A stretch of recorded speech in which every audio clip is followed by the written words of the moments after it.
Good afternoon and welcome to the COVID-19 update on Channels Television. I'm Millicent Walker. First, some of the highlights.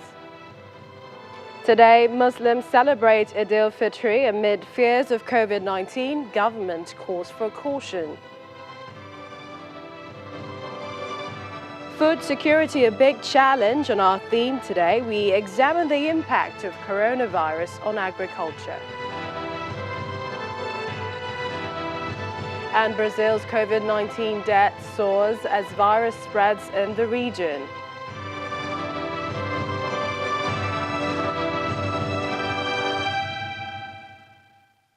Recently, the World Health Organization expressed concern at the potential impact of COVID-19 on food security, which is likely to worsen the already considerable burden of malnutrition in Africa. It is estimated that 1 in 5 people is undernourished in Africa and that 30% of children under 5, approximately 59 million children, have stunted growth greater than the global average. Food security has become an issue of global concern this period, and Nigeria, with her huge endowed natural and human resources, is not spared. Development projects in the country pre-COVID-19 have been effective in improving the livelihoods of rural poor people and strengthening their food production systems in a number of impoverished remote communities. But what happens now? On our theme, we analyze food security potential, food shortages as food imports, transportation, agricultural production, which have taken a toll by a combination of lockdowns, travel restrictions, and physical distancing measures. And Muslims world over are set to celebrate Eid al-Fitr, albeit on the fears of COVID-19 pandemic. The celebration marks the end of the Ramadan fast for Muslims worldwide. In Nigeria, the Sultan of Sokoto, Saad Abubakar IV, who is the President General of the Nigerian Supreme Council for Islamic Affairs, has given a directive that Muslims should observe the prayers at home as part of their observance of the COVID-19 protocols. In the meantime, the federal government has declared Monday and Tuesday a public holiday to mark the Eid celebrations. And in issuing a guideline for the lockdown ease, the national coordinator of the Presidential Task Force on COVID-19, Dr. Sani Aliyu, says Muslims should be cautious in their celebrations and obey all the guidelines of the Nigeria Center for Disease Control to prevent the spread of COVID-19.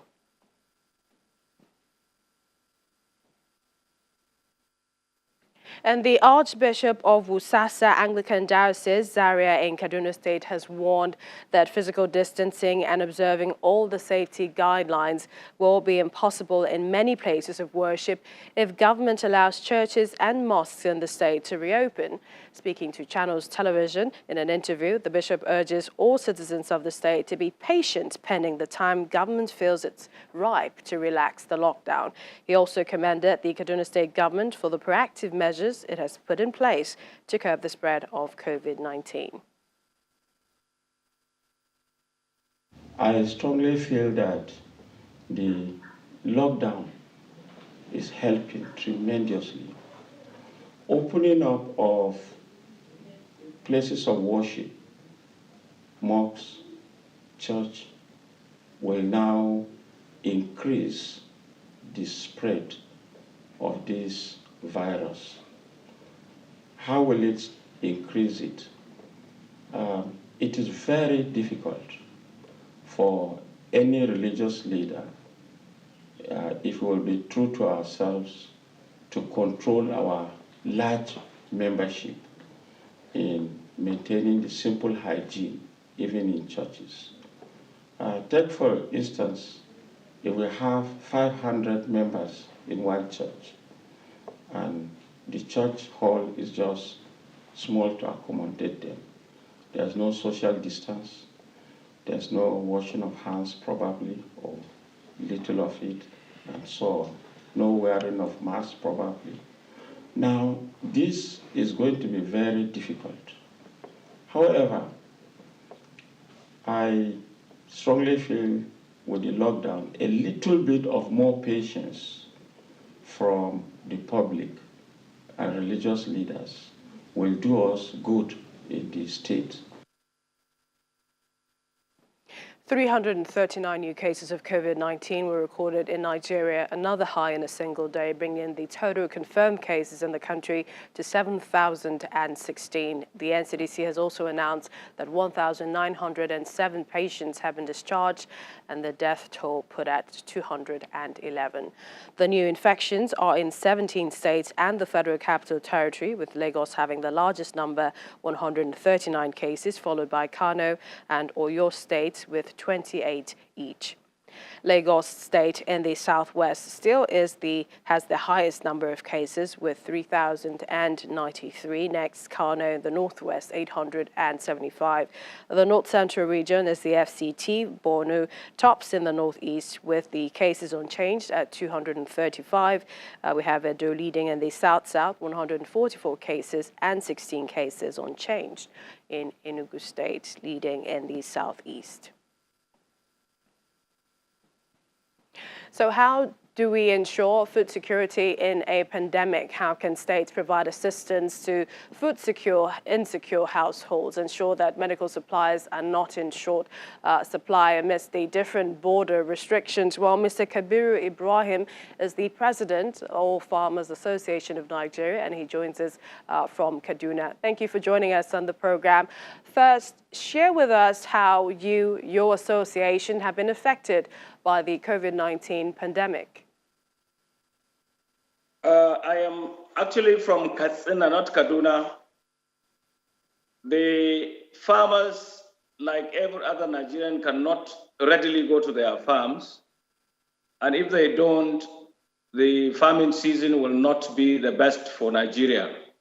So we are glad that the president has asked the security agencies to allow farmers access to their various farms. And we are calling on the farmers every day to please go back to the farms and produce the food that will be used to feed the 200 million mouths in Nigeria. We are also glad that some form of support is coming from government, even though it is not yet here, that we will be giving improved seeds and other inputs to help us upscale our production, especially at the backdrop of non-availability of anything in our reserve anymore. You know, recently the president ordered the release of 70,000 metric tons of grains, which have been distributed to people. And what we have now left is hardly 30,000 metric tons. This will be a far cry from the requirements of the country unless we produce food en masse. So we are on our part trying to do our best to make sure that we upscale our production. It is very early in the day to say that there will be a bumper harvest because rains have not settled here where I am. I know some parts of Nigeria, the rains are already setting in, but here in the far north, we are anxious to have the rains. But people have been clearing and cleaning up and all that, getting ready to get to the farms. So we hope that as time goes on, we will be able to give you a very good hint on what we foresee as bumper harvest. Meanwhile, we are prayerful and all our hands are on deck trying to make the country food sufficient during and after the COVID-19. But mind you, this is a global phenomenon. All over the world, the scourge is the same. It's taking its toll on everybody. So we must have to produce our own food because it is not likely that we'll be able to import food from anywhere. So it is absolutely necessary that the government invests more and the private sector invests more in agriculture so that we will have sufficient food in this country, because hunger will be more devastating than the COVID-19.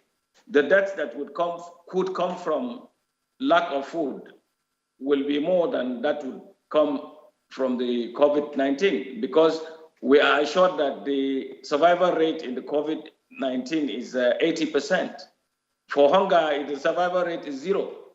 So we are doing our utmost to make sure that Nigeria is food sufficient during and after this COVID-19. But we will also reiterate the need for government to do more. All right, we appreciate your time, Mr. Kabir Ibrahim. Lots of truth there on the issue, food security. The President of Farmers Association of Nigeria, joining us from Katsina State. Thank you for joining us on the program.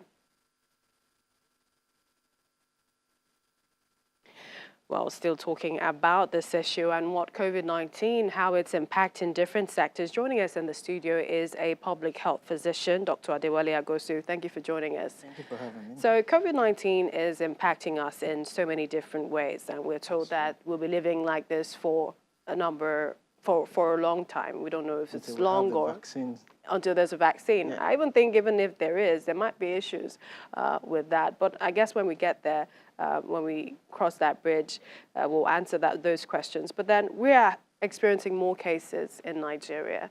Some people still trivializing the issue of coronavirus. Are we making any headway? Well, yes, you're right. People are still trivializing these coronavirus issues. That, in first instance, the lockdown was eased, actually, and people, the mindset, people just, right from the onset, they wanted to be released. So they were released, and everybody just went haywire. And it's everywhere, Yes. Northern Europe, a lot of places. Yes, because people were eager to go back to their normal daily life.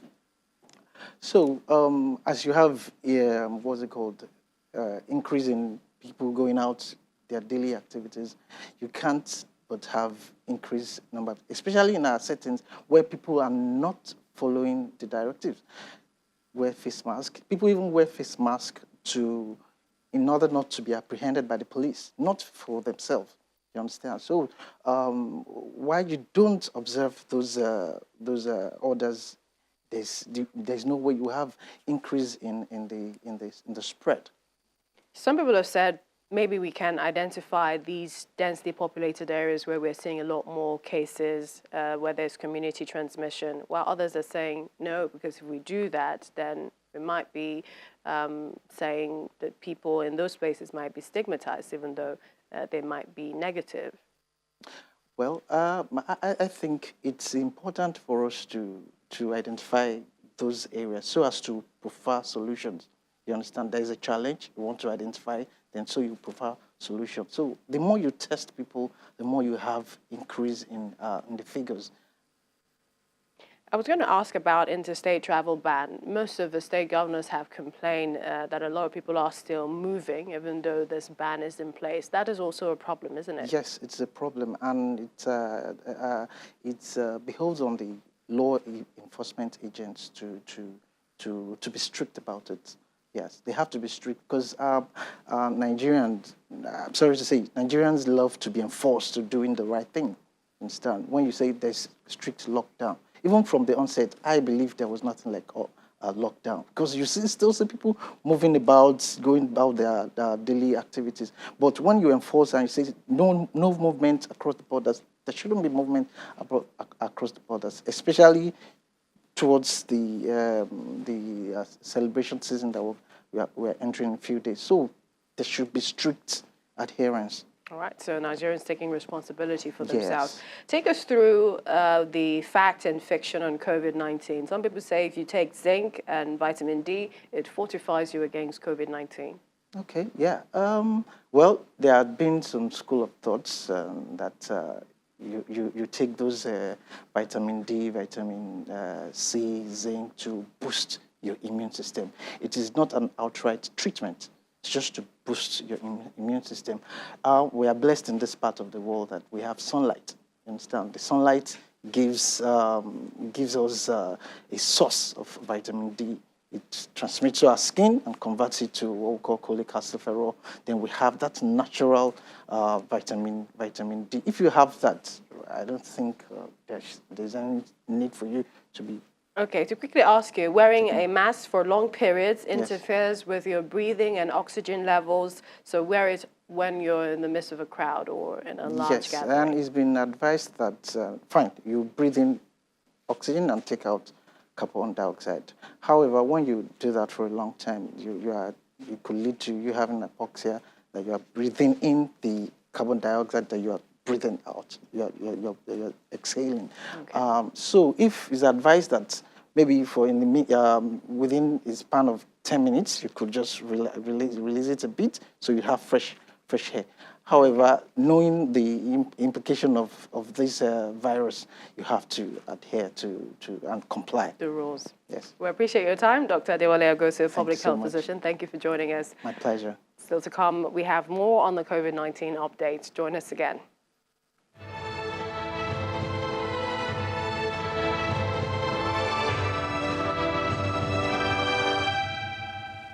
And it's more measures across the state following the pandemic. We're beginning in Nasarawa State, where 16 convicts of various crimes from the Medium Security Custodial Center in Lafayette, the state capital, have been granted clemency by the state's chief judge, Justice Sulaiman Diko.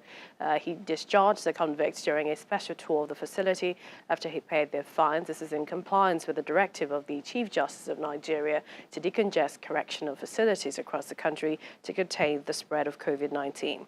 Over in Benue State, the government has commended indigenous inventors at the Federal University of Agriculture, Makurdi, for inventing ventilators to support the state government's efforts at managing COVID-19 patients.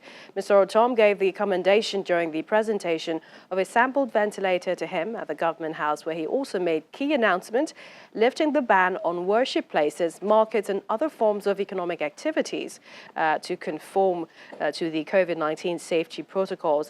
It also says resumption of civil servants from level 1 to 12 begins June the 1st, and the state-wide curfew from 8 p.m. to 6 a.m. remains, with interstate border still closed to any form of movement except essential services. In Lagos State, the government embarked on a downward review of the year's budget 2020, precipitated by the negative economic social effects of the coronavirus on the global economy. Making the disclosure, Honorable Commissioner for Economic Planning and Budget said the process, which has been approved by the State Executive Council, aims to reduce 1,168.6 billion naira budget approved by the Lagos State House of Assembly to 920.5 billion naira. Over in Cross River State, the government has handed over the sum of 14 million naira through the Community and School Development Project approved by the state governor as requisites for the World Bank support to 2 communities in Calabar South local government area. The projects are the outcome of received requests from various communities to the state government to provide them with electricity, portable water supply to boost development across the communities, and also to cushion the effect of the COVID-19 pandemic. Joining us now via Skype from Berlin, Germany, is Clifford Kuhnen, Deutsche Welle correspondent. Hello, Clifford. Tell us how things are opening up in the EU economically. How are they coping with the coronavirus? Well, I think initially the reaction in the EU was a bit scattergun, and there wasn't much of a sense of a coordinated reaction. But this week we've seen the Germans and the French step up, and German Chancellor Angela Merkel and French President Emmanuel Macron have announced a Eurobond.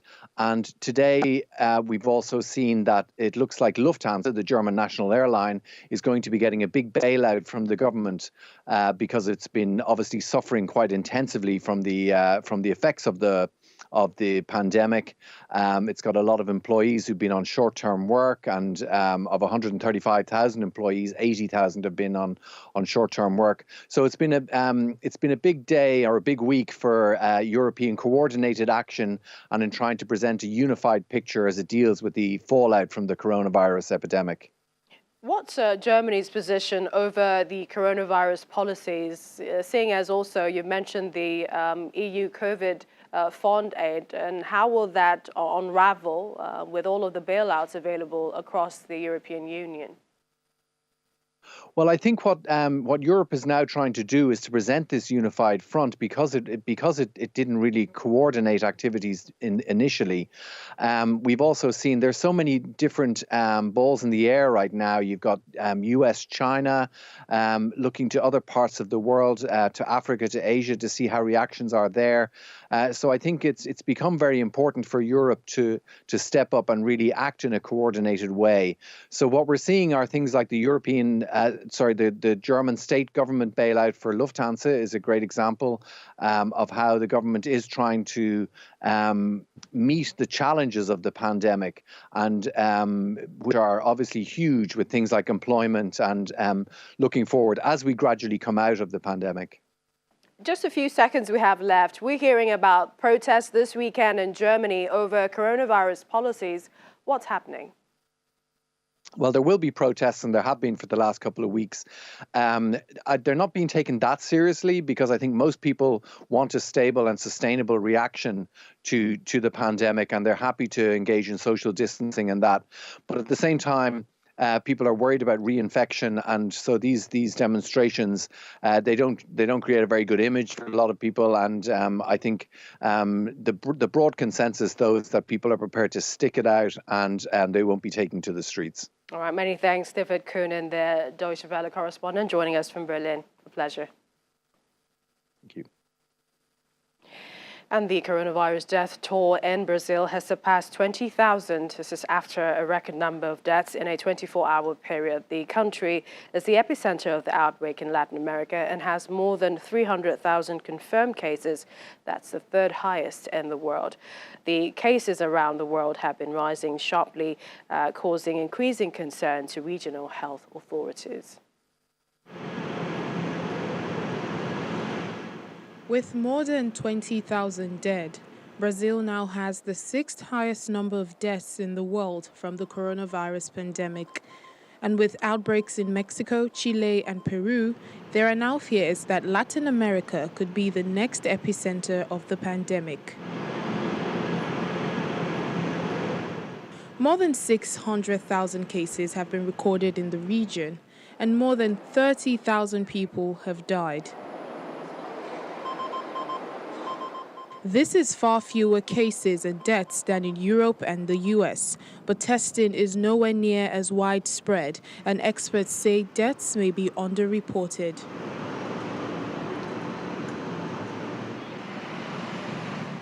Over in Asia, India has registered its biggest jump of coronavirus cases in 24 hours, with 6,000 new cases as the country loosens a nationwide lockdown. The country of 1.3 billion people has reported a total of over 118,000 confirmed cases. Here in Africa, 10 cabinet ministers in South Sudan are now confirmed to have contracted the coronavirus. The announcement comes just days after Vice President Riek Machar announced that he had tested positive alongside his wife, Defense Minister Angelina Teny. International travelers could be fined £1,000 if they fail to self-isolate for 14 days on arrival in the UK. Australia says its travelers should be exempt from the planned 2-week quarantine. And as the race for a cure continues, UK scientists are to begin testing a treatment it is hoped could counter the effects of COVID-19 in the most seriously ill. The drug involved is known to boost a patient's stock of T cells, immune cells that clear infection from the body. Take responsibility in protecting your health. The NCDC says the virus that causes COVID-19 can spread in so many ways. The website has all the information that you need, regular updates on the COVID-19 regulations and several guidelines. Also, the World Health Organization says physical distancing is one of the most effective methods to limit the spread. We have rolling updates as well on the pandemic, the number of cases, the number of deaths, and the recovery efforts across the board. Also, take a look at our website, channelstv.com. It has the latest news. All you need to do is log on, access the news at your fingertips, www.channelstv.com. That's a COVID-19 update. Thank you for watching. I'm back again at 6. Until then, stay safe.